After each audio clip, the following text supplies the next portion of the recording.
কয়েক বছর আগে স্বামী মারা যাবার পর ৮০ বছরের বৃদ্ধা সবজন খাতুন সম্পূর্ণ একা হয়ে যায়। ২ ছেলে ও একটি কন্যা ছাড়া কেউই নেই তার। তবে সন্তান থাকলেও না থাকার আক্ষেপ এই বৃদ্ধার। আমার বড় ছেলের কাছে না পাই না, কথা পাই না, খাবার চাইলে কথা পাই না। আমি তো বেশ সুস্থ, খাওয়া জ্বালা, আমি তো সুস্থ মানুষ। আটা তো পারি না। দইরে নিচে টিটোর বউ, লিটনের বউ দইরে নিয়ে তারা গোসল করেছে, তারা খাওয়াইছে, তারা তেল পানি দিছে, তারা আগাইছে, মুতাইছে। কি হয়?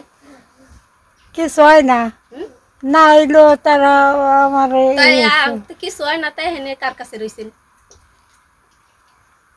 আইনে তো আটকাইয়া এই ঘরে থাকতাম, আইনে তো আটকাইছি আর খুলিস নাই। আপনি যাবার পারেন না বাইরে? আটকাই থাকুক, আপনি বাইরে যাবেন। আমি আটরেননি, তারা তো বলেন না। ফোনে তলাই গেছে, এই দেখেন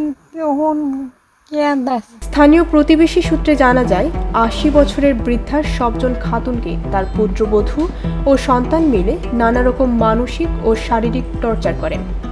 ঠিকমতো তার পরিচর্যা না করে রুমের মধ্যে অবরুদ্ধ করে রাখেন। আমার ওই শেফ নাই বাবা, আমি সত্যি কথা রোজা থাইয়ে একদিনকে ওই জায়গা আর রাস্তায় দেয়া নেমে গেছে, এই রাস্তায় ভ্যানে বর্ষা কিরে উনি এলি পন্থে হ্যাঁ বউরা দইরা নামাইয়া ওই ঘরে দুয়ারে বসাইছে। হ্যাঁ তা না নামে বউরা হাসকানে হয়েছে কি দইরা হাসকানে হেনে থুয়ে গেছে। ওই বউরা নাওয়াই খাওয়াই আমার বিরাট বউরা আগায় হুসায় মুথায় কটা সময় তো কটা ভাত খাবার তেলি করে ভাত খাওয়ায়, তাও বন্ধ হয়েছে, সব কিছু বন্ধ হয়েছে, এক নাশাই বন্ধ হয়েছে সব বউ গৌ। তার ডাক্তার দেখার বার গলাবো পচাবো পক পড়াবো তাই ওরে ছাড়বো। আর এক ছেলে থাকে চুয়াডাঙ্গা, সেও ন্যাংরা মানুষ। আমরা কয়েক বছর ধরে হেনে আগে হেনে থাকতো, হেনে সাল পান হোক 2 সালের হক আছে মার টানবার খেসবার, মার আদর যত্ন হরবার, তার কাছে রয়েছে। একদিন তারা আইসা দাওয়াত খাবার বলে তাকে বোর কুটুম বাড়ি, ওনারে ওই ছুরিদের পথ থুয়ে গেছে। আমরা আবার আর এক বাড়ি, তা হইলো দিনবার আসি যাই গেলে আমার বড় বাসুর। সন্ধ্যার সময় এলে তো ওনার ঘরে আর কোনায় কেউ উঠায় না। রোজা থাই মিথ্যা কথা কই না। সন্ধ্যার সময় এখানে আমার মাইয়া নিয়ে ভাত খাইলো 11টার সময়। সন্ধ্যা কোনকে? ওই তো যে সময় আনছে। আনছে কোন সময়? ওরা আনছে কোন সময়? আমি তো আর আনছিলাম না, আনছিল তোরাই। হ্যাঁ আমি কই যে সময় ওরা আনছে। অন্য কোনাতে কেথা দিছে, বালিশ দিছে, কম্বল দিছে, দিয়ে খাবার ওরা বাদ দিয়ে খাইছে দাইছে, খাই দাই হেনে দিছে। পরের দিন খেতে নিয়ে সবাই মুরব্বী, এরা মুরব্বী মানুষ তো সবাই নিয়ে তেল পানি দেয়, উহুন মারে। আমি একদিন গায়ে নেওয়া সাবান দিয়ে গেছি, হুল সাবান একটা দিন গোসল করাইছে। আমার ননদ আছে, গোসল করাইছে না করাইছে, আমার ননদরে ডাই হাই না আমি খাবার দেয় একবার। রাতের দিন গোসল করাইছে, এই নুন দেইছে। ননদ আনছে কিডা? বাকি ওরা পচাবো গলাবো পক পড়াবো কিয়া পড়াবো তাই ছাড়বো ওরে। তার ওপরে ওর বাইরে দেখ পারবে খাবার উঠবার দিব না।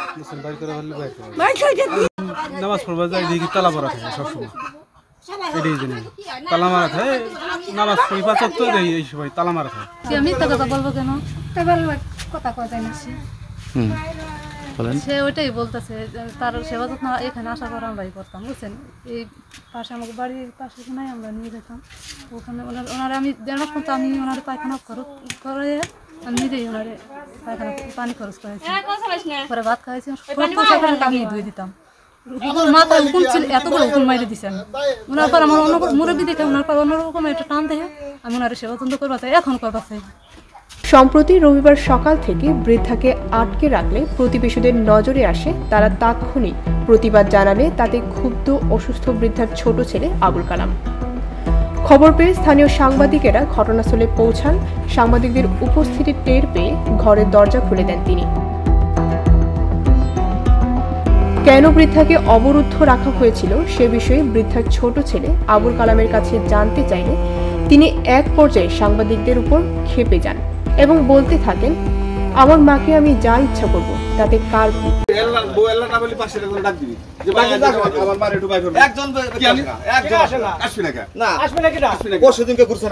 কিরা তোর বউ তালা খুলে দেয় নাকি তোর বউ সত্যি কথা কবি তোর বউ তালা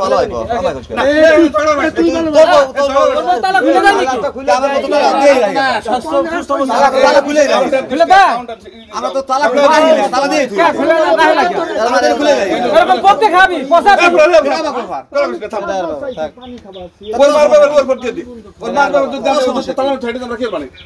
ওর মার বাবা ওর ছেড়ে দে তোর মারে ভালোভাবে রাখ এই কথা এই কাহিনীগুলো তুলে ওর মারে যেভাবে রাখ না আমার কথা মা থাকবি ওর ঘরে ও থাকবে দোষলা করি আর নইলে ও রংপুর দিনাজপুর যাবি ওর বাড়ির যে গাছপালা আছে যা আছে ওটা বেচছর মাসি ভাই গাছপালা এটা কি ওর বাড়ির জায়গা বেচছো শতাংশ বেচছে তার ওই 217 জায়গায় আছে ওই দিন বেচছে বুঝেন নাই ওর মাজার তো দিন আছে তো তুমি তাসি দিছো কোথায় দায়িত্ব তো আমি কোনো অবহেলা করি নাই আজকে 40 বছর ভাই দায়ী করে বেড়াক 40 বছর আমার বাড়ি থাকে এনে এটা কথা বলিস না আমরা কথা বলিস না কথা ওঠে না তোর বাপ দোসালা বলতে যেভাবে থাকে যেভাবে মাই বলতে ওইভাবে রাখ আজকে গল্প মারে রূপ দিবি মানুষ কালকে থাকবি না তুই সঙ্গে আমি তোর কথা বলি আমার কথা বলি বলে নাই ওকে প্রশ্নটা জানাই নাই আমি তোর কথা বলি ওই ঘর পরিষ্কার আজকে পরিষ্কার পরিচ্ছন্ন করতে হবে মা তার খেয়াল অবস্থা তুমি পরিষ্কার পরিচ্ছন্ন রাখবে মা তোর আর নালি তুমি ঘরে ওই ঘরে থাকবা ওই ঘরে তোমার মাথা কুটে ভাই দাঁড়াও যেরকম আমি যে ঘরের দরজা বন্ধ রেখে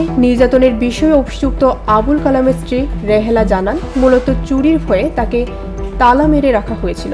এমন দুঃখজনক ঘটনাটি ঘটেছে ফরিদপুরের নগরকান্দা উপজেলার শহীদনগর ইউনিয়নের দেলবাড়িয়া গ্রামের মৃত হামিদ শেখের বাড়িতে। এই রকম অমানবিক ঘটনার পুনরাবৃত্তি ও নারী ও বয়স্ক সুরক্ষা আইনে কি বলে এবং এর প্রতিকার কি ব্যবস্থা নেবেন জানতে চেয়েছিলাম নগরকান্দা উপজেলার নির্বাহী কর্মকর্তা কাফি বিন কবিরের কাছে। তিনি বলেন বিষয়টি আমার জানা নেই, তবে এই রকম কোনো অন্যায়ের আইনে কোনো সুযোগ নেই। ঘটনাস্থলে আমি নিজে গিয়ে দেখব এবং অসহায় বৃদ্ধাকে সহযোগিতার জন্য যা যা করা দরকার আমি তাই করব। সেই সাথে তার পরিবার থেকে যদি এমন কিছু করা হয়ে থাকে তাহলে তার বিরুদ্ধে ব্যবস্থা নেওয়া হবে। কারণটা কি, ওনার কোনো জমি খেতো নাই, ওনার কোনো লোভ আমি করি না, করতে চাই আল্লাহর দিক চাই, আমি ওনার দিকে চাই। যে মুরব্বী মানুষ বিপরাজ দেখায় মায়া লাগে, আমার শাশুড়ি নাই, এই জন্য ওনারে মায়া লাগে দিয়ে ওনারে আমি সেবা যত্ন করার চাই। আর এরা বলছে যে আমাকে সময় নাই, আমরা পারবো না। যে সময় ওই যাবো সেই থুয়ে গেছে, তারে আনছে যে মামি তাই একটু উঠে থুয়ে গেছে, তাই একটু উঠে থুয়ে যাই, তারপরে আশপাশ চাইছে এসে নিয়ে যাবে না। পরে হলো মামি কয় এনে জায়গা কোহানে, পরে তো আমি কই দেন হেনে, পরে সে দিছে সোয়া হয়ে ওই পরে আমরা কোনাতে সবাইকে টাকা পুরাই নে এ জায়গা শোয়াই দিছি। শোয়াই দিলে পরে আমরা নিয়ে ঠিয়ে ওই বেশি করছে, আমরা একটু হাতের সঙ্গে ধরছি, সুইছি গোসল করাইছি, এটি করছি। পরে একজন আসলে পরে জিগায় যে কি অবস্থা ওরে ওনারে দেহে করা, বলে আমরাই দেখি, তারা দেহে না। আর মামি সব সময় কইছে যে আমার সময় নাই দেখতে, আমার সময় নাই। মুরব্বী যেটা চাই আমি ওইটা চাই, মুরব্বীর কথা মতো আমরা চলবো। মুরব্বী যে যা বলে মুরব্বীর কথা নিয়ে যাও, ঘরে নিয়ে যাও, তোমার ঘরে নিয়ে একদিন কয়েকদিন খাওয়াই একদিন না খাওয়াই না খাওয়াই না হয়, মনে হয় যে 1 মাসের ভিতরে না হয় না, 1 মাসের ভিতরে না। তার মা আছে, সে বিছনায় আছে, ওই জায়গায় যে তার চোখে সচকিতে দেখতে পারবে। আমি দেখছিলাম কয়েকদিন আমার বউরা ওনার লালন পালন করছিল। আপনার নাম কি কাকা? আমার নাম হাসিম মোল্লা। হাসিম মোল্লা দেখছিল আরো বদনাম, ওই যে ওই আবু কালামের বউ খুব বিস্তৃতি বাসা করে। কি গো স্যার, আমি থাইলে আর এক পাড়ায়, ঠিক আছে, এই যে এটা হলো আমার শ্বশুর বাড়ি। আমি আসি মাঝে মাঝে, আসে শুনি খারাপ, মানে ভালো আচরণ ব্যবহার ভালো না। কি কি করে? ওই যে একটাই রাহে, আজকে 5 বার পানি খাবার চাইছে রাইতি, একবারও পানি নিয়ে দেখলেন শহীদ দেখার জিনিস, সেগুলো তো আইটা যাওয়ার জিনিস। বয়স কত মহিলা? 80-90 বছর মানে সম্ভব। আমি বিস্তারিত না, কিন্তু যা শুনছি একজনে গেলি পারে বলে দেখাতে না, তালা খুলে দেয় না, গেলি পারে গালাগালি ফসাফসি ওর মায়েরা কেন, মানে দেখা দিবে না, একজনে জবাব দিবে না বলে। মানে মূলত কি ঘটনা এটা একটু কোন? মূলত মারে দেখবে শুনবে আমাকে ছোট ভাই বিরাদের বউরা তারা চাইছে যে তোরা যদি না পারিস তাহলে আমার কাছে আমরা দেখে শুনে দেখে শুনে আমরা পালি তাও আপনাদের স্বার্থ কি আপনারা কেন বলবেন? ঘরের ভিতরে দুটো বাচ্চা থাকে, ওই যে মুরগি আছে কুকুর ঢুকে তালা মাইরে দিয়ে যায়, দরজাটা খোলা থাকলে আমরা ওই সব কুকুর দিয়ে ওই তার এই জন্যই আমি একজোট হয়েছে দেখি আপনারা আজকে এখানে আসতে পারছেন, কারণ তারা একজোট হয়ে আপনাদের ডাকছে। মনে করেন যার যার মতো আসে নিতে চাই করে, কিন্তু আবার ওরকম কথাও শোনায়, সেই জন্য আমি আর কি তালা দিয়ে রাখি। এই ধরনের ঘটনা প্রজন্ম থেকে প্রজন্মে অবহেলা ও নির্যাতনের প্রবণতা আরও বেশি বাড়িয়ে দেয়। তাই পারিবারিক বন্ধন দৃঢ় করতে এবং নতুন প্রজন্মকে আন্তরিক হওয়ার পরামর্শ বিশিষ্টজনের। বৃষ্টি দাজেল, ভোরের পাতা।